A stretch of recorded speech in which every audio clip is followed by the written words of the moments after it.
YouTube. Camera's over here, I think. Yeah. Travis here. Travis talks. I keep looking at myself. But working on a newer hobby that I've been working on. So doing some painting of some minis. Okay, this is just the Master of Possessions. So 40K. Those who know it definitely freaking know it. And this is just one of many guys I've already painted. I just finished all my Chaos Cultists, so those have been done for a while. There was one that's missing though, so I only have 9 for some reason. I double checked the box. I double checked my bits left over. I don't really have enough for a 10th guy, so I'm gonna have to figure that out. Maybe get a proxy or something, or maybe buy a one-off if I'm lucky, or just get the whole pack of the Cultists, but I'd rather not do that. So I have a lot of paint. I might as well talk about my station, right? So this is just a little stand-up table that I have. These are my magnifying glasses. I have them at 2.5, and there's like some lenses you could switch out. This thing came with a light, but the light's trashed. The battery only lasts like not even a day. And I find myself just going to these, so I don't think I even need the 3.5 or 3.25s. It's not really necessary. So the 2.5 times magnification seems to be pretty good. The reason why I like these is just because I can like put them on, but all I have to do is it's kind of like bifocals, right? So I can still see what's going on with my peripherals. I can look around and see everything, but as soon as I look down, everything's magnetized. So that's why I like these. Compared to like just a standard, like I had a flip over type visor, like what jewelry people may use. Like my mom used to have one. So that was okay, but like it would rub right here and get annoying. It would droop too much, so I had to keep like tightening up the damn screws. I'd have to wear a headlamp with it, which was okay, but it was kind of a pain in the ass. The light that it came with was trash. It's all LED, which I don't like. And then I have a light up here, a light bar, and this is on like daylight settings. So it's not LED, because if you're painting with LED, you can't see shadows as well, things like that. And I could kind of like maneuver this thing around, right? And I'm on a mobile station, so I can literally, carefully, I could pick this up and move it out of the way if need be. But I have all my paints on here. I have all my brushes. So I have the color wheel too, if I want to be all crazy. Here are all my washes, okay? Like rust. This one is grime, so I have grime on here. I also have Vallejo. This is the varnish. So if I want to protect everything, I got my different shades. So my flesh shade here, right? And I got some other ones too. I also got this. This is kind of a cool one. Let me shake it up for you. I've used this already, and it actually looks pretty good. So it's Tesseract Glow. It doesn't glow in the dark, but it looks like it's glowing when painted on a mini. And the way to do it is to use just standard white, which I just have as a Vallejo. So Vallejo, just standard white, nothing crazy. It could be flat, it could be gloss or whatever, but then I just put this over top of it with a couple layers, and then you could dot white on it, and it looks like an orb, for example. And you could probably do it with other ones too. People are masters at it, but I have a lot of paints here, ones that I just pick up, ones that I either want to use, ones I want to experiment with. Maybe I just need one color. Maybe I can't get the mixing right. So like if I try to use the color wheel and I'm trying to find a specific yellow, sometimes it's pretty hard to get that one specific yellow that you're looking for. So I'd rather just buy it, and just have that ready in case if anything. But I got my primaries here.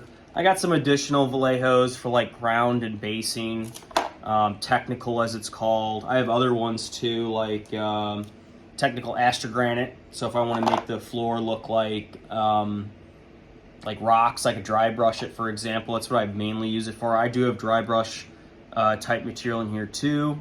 The Strickland Mud is my favorite. I love this thing for a ground, just because it looks like it has actually chunks in it, so it looks like it actually has mud inside of it. It looks like mud. It literally looks like mud, but it paints on and it hardens up, and it looks really good. Let me take these off my face. But just a new hobby I've been picking up, and I like to turn on my TV, and I have YouTube set up to my TV with my account so I can just watch whatever or listen to something in the background rather than using my phone. I don't want to kill the battery. So, and then my brushes, I got a bunch of brushes here. So these are just some of them. These are not all of them. These are just the ones that I use a lot or some that I use and I just don't know what to do with them.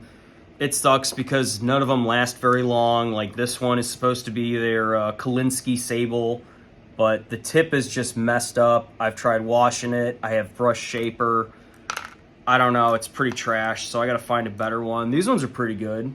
So if you see any of these Royal and Land Nickel, I think these might be my favorite brushes. Not this one in particular, but I'm just saying the maker of like this one too. This one holds its edge very well. This is another Royal and Land Nickel. Very good synthetic brush. I think this is probably my top synthetic brushes that I'm using. And then there are like a lower tier Royal and Long Nickel, like this one right here you can get as a value pack at Hobby Lobby. And it's okay. The yellow ones are all right.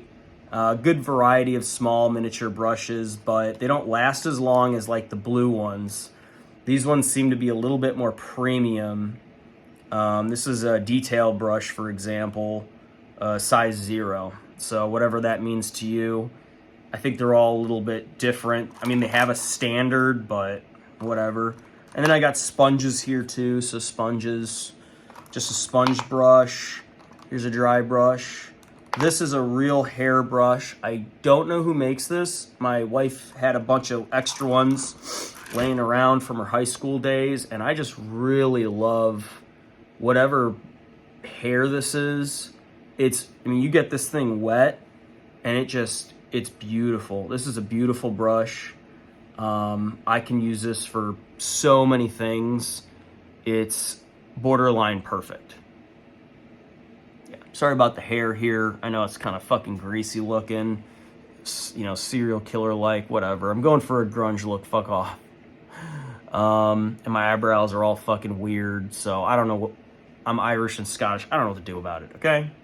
Anyway, just a hobby I wanted to share. It's just good to have a hobby. A lot of guys don't really have a hobby other than drinking or, I guess, partying, but that's not really a hobby. It's more of a lifestyle. I mean, if you play like fucking bags or whatever, cornhole as it's called, like that's technically a hobby. Like that can work. You can do a lot with it. You can build your own, you know, you can craft your own cornhole boxes or bag boxes, whatever you want to call them. You can put like your team on there. You can put your name on there. You can do a lot of things with that. You can create your own bags, like custom-made bags with certain beans in it, so it's a certain weight that you like, or whatever the standard is. You can get people together, you play a game, it's competitive. So that's a hobby, right? That's a pretty easy hobby. Almost anybody could do it, as long as you have somewhere to play and you have people to play with. I mean, I guess you could do it by yourself and just get really good at it and be really good at parties, so whatever. But yeah, 40K's been great. I haven't played it yet, not on the tabletop, but I've been reading for years. So I'm very knowledgeable with the lore. I consider myself definitely above average. I definitely know more than probably the average player, believe it or not. But I've been reading it for over, oh my gosh, 11 years. Okay, not to mention listening to videos or things like that. And I never really thought about getting into tabletop because it's a bit of a steep, and it's a steep learning curve, which it is. And I haven't played it yet, but I'm like watching videos like Play on Sports, Tabletop Tactics. There's some other ones too out there that shows how people who do it full time, or essentially full time, professionally, I guess, what they do and how they play, and like narrative play versus competitive play, and like different players and their personalities and what their armies are, why they chose their armies, and then the lore behind it and why they love it so much. It kind of excites me. But anyway, just wanted to show you what I'm working on. Some of my little master possessions. I got a base of Corn Red right now in his cape. I got a wraith bone as a base on the skulls and on his skull, along with this little scepter here. Things could change at any moment, and then black as well. So maybe mainly Abaddon black for anything that's armor related. And then I use Corvus black for anything that's like leather, or like his gloves, for example. Maybe his gun holster, I might do that. And then for the fur coat that he has on the back here, it's a very Black Legion thing. It's supposed to be like a Lunar Wolf thing. I have it currently in a Rhinox hide brown, which is a base, but I might switch it up for a gray, like a Lunar Wolf gray or something. I'll have to look at some pictures. There's like feathers in this and everything, so it's got bones, but really cool little character here with a, it looks like a knife that is, on my first look, it looked like a Tyranid's bone or something that he's using for a knife there. Probably really hard to see into focus, but yeah, kind of cool. Just want to talk about it and how it's kind of helped me with being creative, using my left side of my brain, if you will. And I didn't really realize how much that's been starved for over a decade plus, because I didn't really have much hobbies besides reading and researching and working out. But nothing like this, where it's like an ongoing thing and you can see your progress, and there's more to it than just like putting it together and spray painting it, calling it a day. Like, you can get as intricate as you want. You could use your own colors, and then you could play with them, or you could even display them. Some people use them in competition for painting. So that's just the hobby side of it, as it's called.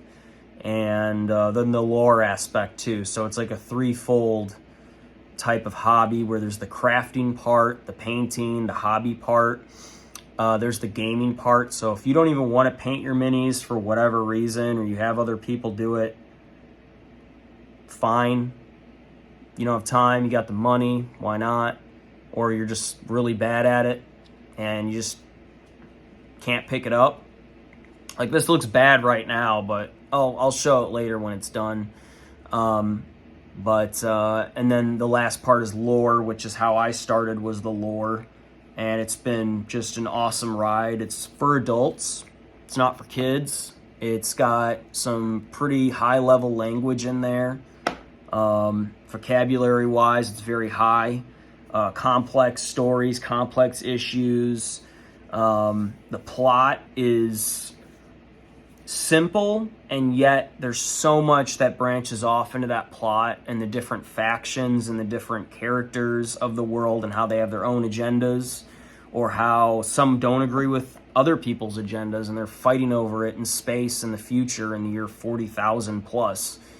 And then even to look at the lore before that, we're talking 30,000 during the Great Crusade, or the year 20,000 when the Emperor of Mankind and Melkador were like, you know, trying to reclaim what was left over and to establish the Imperium. I could talk about that forever.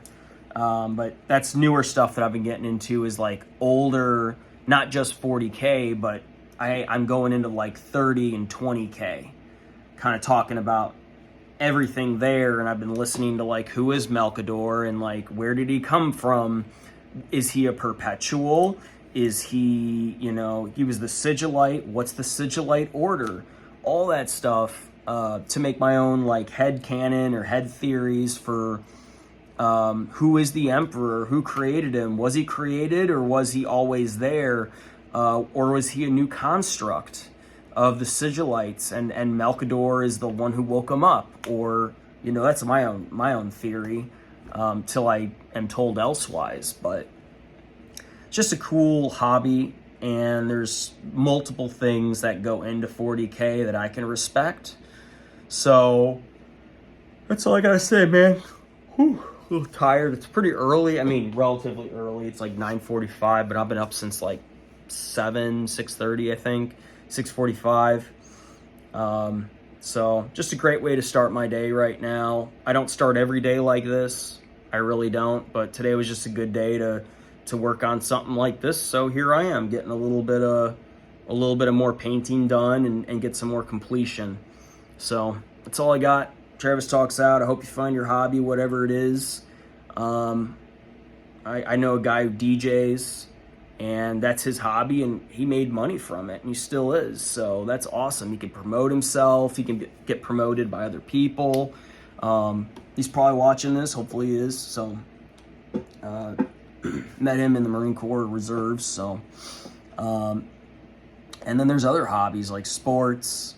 But if you're like watching TV and that's your hobby, that's not, to me, that's not a hobby. That's just brain rot.